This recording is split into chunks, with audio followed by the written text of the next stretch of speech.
Kalau selama ini Paranoid liatnya ya pastilah Susrini itu yang paling memegang tanggung jawab paling besar buat jagain Rahenza. Tapi sebenarnya alhamdulillah tuh aku tuh dikelilingi sama orang-orang yang banyak yang sayang sama sama si Ade, banyak yang suka bantuin juga. Jadi kadang-kadang kalau terutama lagi kerjaan-kerjaan Rahenza harus ikut, itu tuh banyak banget nih gara depannya yang bisa bantuin jagain Rahenza juga. Tapi orang-orang suka bingung sebenarnya. Nah, salah satunya ini adalah kita sebutnya biasanya kalau Renza panggilnya empok. Tapi orang-orang tuh suka bingung sebenarnya dia itu di Rans tuh jadi apa sih? Terus pastinya pada banyak yang penasaran gimana sih perjalanannya bisa ikut kerja bareng di Rans sama aku dan juga sama teman-teman yang lain. Nah, makanya harus nonton episode kali ini. Hai para noise, balik lagi ke Ibu Negara Andara bareng sama aku Nagita Slavina. Untuk kalian semua bisa ngerasain susah senang dan juga hebohnya jadi seorang ibu di keluarga Andara. Apa kabar semuanya? Semoga para noise yang nonton pada hari ini, yang dengerin pada hari ini dalam keadaan happy dan pastinya sehat juga. Hari ini aku mau ngobrol-ngobrol bareng sama Empok alias Livia Junita. Nah ini tuh ya apa ya, pokoknya ya aku seneng banget. Rain itu tuh banyak yang sayang, jadi nggak cuma yang di rumah tapi yang di kantor tuh banyak yang sayang, banyak yang mau dengan senang hati bantuin jagain Rayanza. Bahkan kalau Empo ini bisa dibilang salah satu pawangnya Ipung.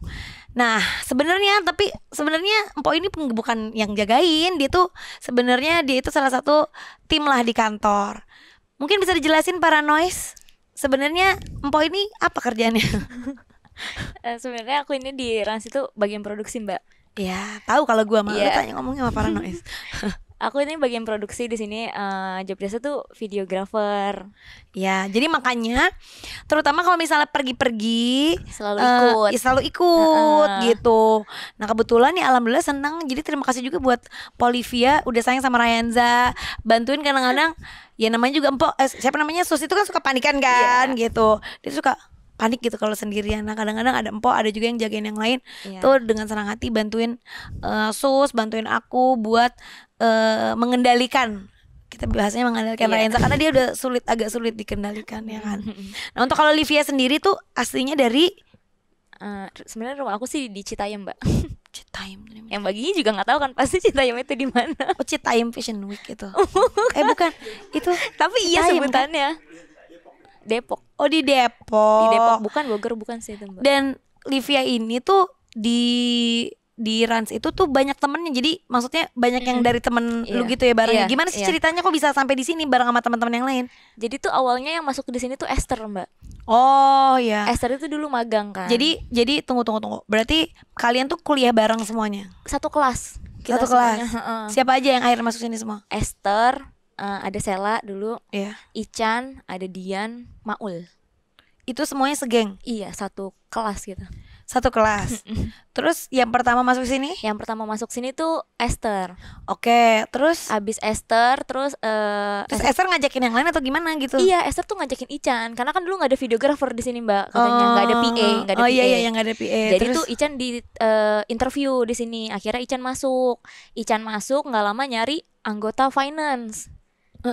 Akhirnya Sela ya Chan ya. Sela itu jadi videographer dulu awalnya, Mbak. Terus kan pernah dia jadi pernah dulu. Nah terus dia finance kosong, dia dipindahin ke finance, Mbak, sampai dia resign. Padahal kuliahnya bukan finance. Broadcasting dia kan. Lu juga broadcasting. Sama, Ican juga. Ican, Sela, semuanya. Esther semuanya itu broadcasting kita. Oke, terus abis itu abis Sela masuk, Ican masuk, terus nyari PA lagi. Akhirnya aku ditawarin mau nggak nih. Nah sementara dulu tuh aku udah interview juga tuh di tempat lain, Mbak. Dan jadi lu sebelumnya pernah kerja di tempat lain juga? Pernah kerja di tempat lain, terus aku resign. Terus aku ngelamar lagi. Kenapa lu resign dari sana? Udah habis masa kontraknya, terus nggak aku perpanjang sih, Mbak.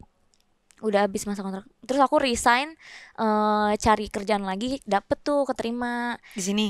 Enggak, di tempat lain. Nah terus di sini juga aku ke interview. Jadi setelah aku interview di tempat yang sana, terus aku ditelepon.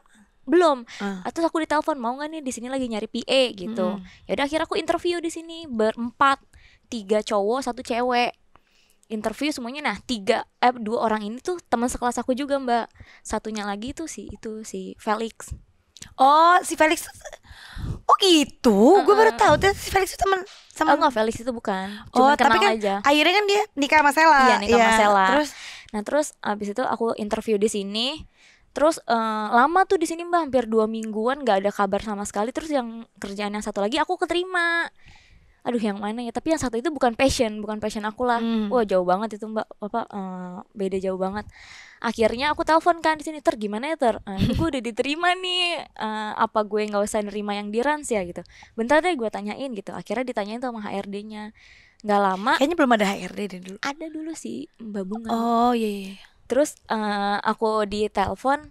Langsung ditelepon Mbak sama itunya HRD-nya, disuruh kamu udah siap kerja belum? Hari ini datang ya ke kantor gitu. Oh gitu. Oh, berarti gue keterima nih gitu. Ya iya sih. Soalnya cowok semuanya Mbak itu kan aku udah nggak pede kan. Oh cowok semuanya nih kayak. Soalnya Ica kan juga cowok kan. Ya udah akhirnya aku datang ke sini. Kirain tuh bakal offering tahap gaji gitu-gitu. Nggak taunya enggak, langsung kerja hari itu juga Mbak. Oh gitu. Dan aku ngajuin gaji segitu ya udah langsung di ACC gitu. Oh ya seneng dong lo. Satu-satunya dia Rans sih Mbak nggak pakai tahap itu nego gaji. Itu lebih kepepet kali ya. Emang kita cari butuh orang gitu waktu itu kayaknya ya. Gitu sih. Nah terus akhirnya lo kan bilang tadi kan yang satunya lagi itu bukan passion lo. Bukan. Yang di sini berarti kan menurut lo kan ekspektasi lo kan kayak gitu. Sesuai dengan ekspektasi nggak kerja di sini? Sesuai, karena sebelumnya aku emang di dunia broadcasting juga di TV, di PH TV. Terus aku yang keterima itu di bank Mbak. Oh ngapain di bank? Jadi sekretaris kepala cabang. Jauh ya Beb. Terus ya jauh banget. Terus akhirnya ya udah emang aku tadi juga nggak niat Mbak, kayaknya nggak mungkin sih gue ke dunia YouTube, karena dari dulu tuh impian aku tuh pengen kerja di TV, pengen pakai seragam TV Mbak. Masa? Iya. Terus kenapa? Nggak tahu kayak keren aja gitu. Di sini nggak ada seragamnya. Iya terus sih, aku ngelamar di TV nggak ada yang keterima Mbak. Masa? Nggak ada yang keterima. Akhirnya aku keterima di PH TV itu di Fremantle. Aku megang Take Me Out sama Dapur Panik waktu itu. Emang kenapa lo maksudnya kenapa gitu lo se-passion itu sama dunia kayak gitu? Gara-gara dulu tuh pas aku zaman SMP gitu sering nonton YKS, itu seru banget Mbak. Gara-gara itu dunia. Oh soalnya kan mereka pada in frame gitu-gitu kan, jadi seru. Terus kayak kerjanya tuh seru aja gitu, kerja di TV. Pikiran aku dulu ya. Akhirnya belajar lo tuh aku nggak mau SMA, maunya ngambil SMK. Oh segitunya lo pengen? Iya. Terus ngambil SMK multimedia. Tapi emang aku nggak passion juga di SMA, bahkan aku agak-agak bego di akademis sih Mbak kayaknya. Jujur ya Beb. Terus akhirnya ngambil SMK biar dapat kuliah broadcasting. Akhirnya dapet tuh kuliah broadcasting. Udah tuh benar-benar serius di situ. Terus pada akhirnya tuh di kuliah itu aku ngambil penjurusannya tuh ke produser. Ke produser. Aku sama Ican ke produser aja dulu ya kita. Ke produser. Udah masuk akhirnya ke PH TV. PH TV 4 bulan 6 bulanan deh kayaknya kelar, aku resign. Terus ngelamar ya ke sini akhirnya. Jadi lo cita-cita nanti ujungnya pengen jadi produser? Sekarang udah kayak ke associate producer. Oh shit. Udah ada namanya sekarang ya? Oh udah ada namanya. Kalau dulu kan kita gak ada namanya. Cuma pokoknya kerjain lah semuanya. Dulu PM Mbak namanya Mbak. Oh iya PA, Production Assistant. Nah sekarang udah naik alhamdulillah Mbak Ican. PA-nya sekarang siapa? Sekarang bertiga Mbak Jari. Oh jadi ada. Ya rame lah sekarang ya. Kalau dulu kan cuma berdua. Sekarang dulu berdua doang. Iya dulu berdua, sekarang ada Jari. Lumayan kita bisa libur jadi Mbak. Alhamdulillah ya. Oh gitu. Sampai akhirnya mungkin selain ya banyak juga, nggak cuma lo juga kan. Banyak anak-anak di kantor tuh punya sosial medianya sendiri dan punya pengikutnya sendiri gitu, punya followersnya sendiri gitu. Kalau lo sendiri lebih banyak di Instagram apa di mana? Apa di TikTok? Di TikTok sih Mbak. Namanya apa TikTok lo? TikToknya namanya Tijus Apple 6. Kenapa? Karena dulu aku suka minum tijus rasa apel Mbak. Tijus itu apa sih? Mbak Gigi nggak tahu tijus juga. Itu semacam teh sisri. Mbak Gigi nggak tahu teh sisri juga? Pernah dengar. Oh iya, nah ada tuh tijus tuh lebih enak lagi tuh rasanya tuh Mbak. Oh, lo mau jadi brand ambassador Tijus? Enggak sih, tapi aku dulu suka banget. Aku dulu sampai beli serenceng gitu. Oh, Mbak. Si Tijus lo suka banget Tijus. Suka banget yang rasa apel itu. Nah, dulu bikin TikTok iseng-iseng namanya itu aja deh gitu. Karena biar enggak ketahuan orang-orang gitu. Nah, terus bikin konten iseng, loh malah jadi banyak followersnya gitu. Ya kan lo dapat endorse juga. Iya, alhamdulillah dapat. Terus dapat apa lagi? Dapat affiliate. Iya, affiliate juga. Affiliate juga.